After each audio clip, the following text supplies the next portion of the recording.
ছি কাশেম সিদ্দিকী, ছি। আপনি পারলেন, আপনি পারলেন কাশেম সিদ্দিকী। আমরা কিন্তু আপনার থেকে এই আশাটা করিনি যে আপনি দাদা হুজুরকে অপমান করবেন। আমরা কিন্তু আপনার থেকে এই আশাটা করিনি যে আপনি দাদা হুজুরের দাদা হুজুরকে সামনে রেখে ব্যবসা করবেন। আমরা এই আশাটা আপনার থেকে করিনি। আপনি রাজনীতিতে নেমেছেন, আমাদের কোনো অসুবিধা নেই, কিন্তু আপনি দাদা হুজুরের নামে যে ব্যবসা করছেন এই আশাটা আমরা করিনি। দাদা হুজুরকে অপমান করছেন আপনি। আপনি তো তাদেরই একজন, তাদেরই রক্ত। কি করে পাচ্ছেন তাদেরকে অপমান করতে? আপনি সাংবাদিকদের সামনে বললেন, আমি রাজনীতিতে নামতে 4 দিনে মুসাফিরখানা উদ্বোধন করে দেখিয়ে দিলাম। কিন্তু মুসাফিরখানার মধ্যে কি হচ্ছে এগুলো? আজ ফুরফুরা শরীফটাকে নিয়ে যারা ফুরফুরা বিরোধী তারা হাসি ঠাট্টা করছে, তারা আজ মজা নিচ্ছে, বলছে সে ফুরফুরা শরীফে মুসাফিরখানা তো উদ্বোধন করেছে কাশিম সিদ্দিকী, ওর ভেতরে একজন বেপর্দা মহিলা। কি?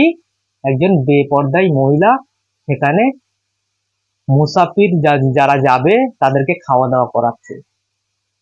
এই আশাটা কিন্তু কাশিম সিদ্দিকী আপনার থেকে আমরা করিনি যে আপনি দাদা হুজুরকে অপমান করবেন, আপনি দাদা হুজুরের নামে ব্যবসা করবেন। এই আশাটা কিন্তু আমরা আপনার থেকে করিনি। সেখানে সেই মুসাফির খানায় যারা ওখানে জিয়ারত করতে যাচ্ছে তাদের তাদের জন্য ফ্রি হওয়া দরকার। সে খাবার, সে খাবারের দাম ডবল। ডিম ভাত নাকি 70 টাকা, যেখানে 30 টাকা হওয়ার কথা, সেখানে 70 টাকা। এ তো টাকা লুটে নেওয়া হচ্ছে, মুসাফির খানাতে টাকা লুটে নেওয়া হচ্ছে। আচ্ছা কাসেম সিদ্দিকী, আমি আপনাকে একটা কথা বলতে চাই যে আপনি মুসাফির খানাটা উদ্বোধন করেছেন 4 দিনেই, বড় বড় খুব জোর গলায় বললেন। মুসাফির খানার মধ্যে যে মহিলা রেখেছেন বেপর্দা মহিলা, সেখানে কি আহ, দাদা হুজুরের মাজার জিয়ারাত করে কি সেই যারা যাবে ওখানে মেয়ে দেখতে?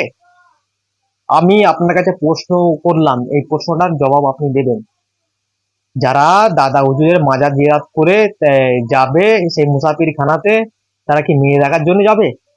সেখানে কি একটা বেটা ছেলে রাখা যেত না? সেখানে বেটা ছেলে রাখা যেত না? বেটা ছেলে রাখলে কি চলবে না ব্যবসা? ওই জন্য ওই জন্য মেয়ে ছেলে রেখেছেন। দর্শক, এই ব্যবসা চালানোর জন্য সেখানে মহিলা রাখা রাখা হয়েছে। সেখানে একজন পুরুষকে রাখলেও তো পারতো, কিন্তু সেখানে রাখা হয়নি। সেখানে ব্যবসা জোরদার চালানোর জন্য সেখানে একজন মহিলাকে রাখা রাখা হয়েছে, খুবই বেপর্দা মহিলা।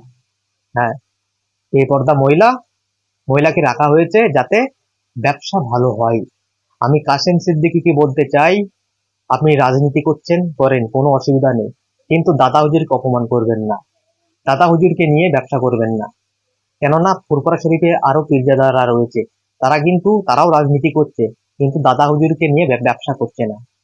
আপনি রাজনীতি করছেন, কোনো অসুবিধা নেই আমাদের, কিন্তু দাদা হুজুরকে নিয়ে আপনি ব্যবসা করবেন না ও অপমান করবেন না। কেন আপনারাই তো বলেন যে ফুরফুরা শরীফে কোনো মহিলা মহিলা আসা আসা যাবে না, দাদা হুজুরের সামনে নিষেধ। দাদা হুজুরের মাজারের সামনে মহিলাদের নিষেধ করা হয়েছে, তাহলে মুসাফির খানাতে কেন মহিলা রাখা হয়েছে? প্রশ্ন রইল কাসিম সিদ্দিকী আপনার কাছে। তাহলে মুসাফির খানাতে কেন মহিলা রাখা হয়েছে আমি জানতে চাই। অভি বেপর্দা মহিলাকে কেন রাখা হয়েছে? সেখানে তো একজন পুরুষ মানুষকে রাখলেও তো হতো, কেন রাখেননি? আপনার কাছে প্রশ্ন রইল কাসিম সিদ্দিকী, এর জবাব আপনি দেবেন। আজ বাংলার মানুষ জবাব চাইছে কাসিম সিদ্দিকী, বাংলার মানুষের জবাবটা আপনি দিন। আরো তো পীর যারা রয়েছে, যেমন নৌসাদ সিদ্দিকী ভাইজান, আব্বাস সিদ্দিকী ভাইজান, তারাও তো রাজনীতি করছে নাকি? তারাও তো করছে, কই? তারা তো দাদা হুজুরের নামে ব্যবসা করছে না? তারা তো দাদা হুজুরকে অপমান করছে না? আরো তারা দাদা হুজুরের নাম উজ্জ্বল করছে। হ্যাঁ, আব্বাস সিদ্দিকী ভাইজান, নওশাদ সিদ্দিকী ভাইজান, যারা আরো পীরজাদারা রয়েছে, তারা দাদা হুজুরের নাম উজ্জ্বল করছে। আর আপনি কি করছেন? 4 দিনে মুসাফিরখানা উদ্বোধন করেছেন, খুবই ভালো কথা, খুবই ভালো কথা, কিন্তু সেই মুসাফির খানাতে একজন মহিলাকে কেন রাখা হয়েছে কাসেম সিদ্দিকী? আজ বাংলার মানুষ জবাব চাইছে। দাদা হুজুরের মাজারের সামনে মহিলাদের নিষেধ করা হয়েছে, তাহলে কেন সেই মুসাফির খানাতে মহিলা রাখা হয়েছে? বাংলার মানুষ জবাব চাইছে। হ্যাঁ, সেখানে কি কোনো বেটা ছেলে যাবে না খেতে? আর এত কেন দাম বাড়ানো হয়েছে সেই মুসাফির খানাতে? মুসাফির খানাতে ফ্রি হওয়া দরকার খাবার। যারা দূর দূর থেকে যাচ্ছে তাদের জন্য ফ্রি হওয়া দরকার সেই মুসাফির খানাতে। হ্যাঁ, তাহলে কেন এত ডবল দাম? জবাব চাইছে বাংলার মানুষ। দর্শক, ভিডিওটি ভালো লাগলে অবশ্যই একটি লাইক দিয়ে ভিডিওটি বন্ধুদের শেয়ার করে দেবেন। আর আমাদের ইউটিউব চ্যানেল নতুন এসে থাকলে অবশ্যই চ্যানেলটিকে সাবস্ক্রাইব করে পাশে থাকবেন। আর এই ভিডিওটি আপনারা ঝড়ের গতিতে শেয়ার করুন, যাতে করে কাছের দিক কাছে গিয়ে এই ভিডিওটি পৌঁছয়।